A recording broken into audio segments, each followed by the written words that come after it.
আপনিও ভাসবেন অর্থের সাগরে, শুধু মানতে হবে এই 5 টোটকা। বর্তমানে দিনের পর দিন পরিশ্রম করেও আর্থিক সচ্ছলতা পাচ্ছেন না বহু মানুষ।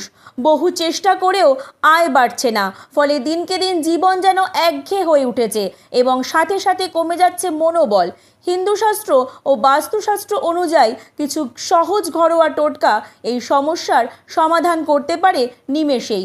চলুন জেনে নিই অর্থকষ্ট কাটানোর 5টি কার্যকরী টোটকা। ঘর সবসময় পরিষ্কার ও গুছিয়ে রাখুন। শাস্ত্রমতে অগোছালো ঘরে কখনোই লক্ষ্মীর বাস হয় না। নোংরা পরিবেশে লক্ষ্মী বিরাজ করতে পারে না কখনোই। তাই ঘরদোর পরিষ্কার ও গোছানো রাখার অভ্যাস গড়ে তুলুন। প্রতি শনিবার কালো কুকুরকে খাবার দিন। বিশেষ করে প্রতি শনিবার কালো কুকুরকে রুটি, দুধ বা কিছু খাবার খাওয়ালে শাস্ত্রমতে শনির দোষ ও অর্থকষ্ট কাটে। নুন রাখুন বাড়ির উত্তর পূর্ব কোণে। একটি কাঁচের পাত্রে নুন নিয়ে বাড়ির নৈঋত কোণে রেখে দিন।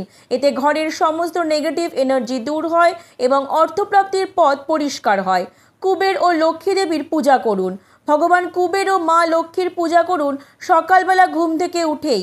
ধূপ দ্বীপ জ্বালিয়ে তাদের নাম স্মরণ করলে বাড়ে আর্থিক উন্নতি। টাকা রাখার স্থানে আয়না রাখুন। আয়না সম্পদ আকর্ষণের প্রতীক। ঘরে যেখানে টাকা রাখেন সেখানে যদি ছোট একটি আয়না রাখতে পারেন তাহলে তা অর্থ আকৃষ্ট করবে।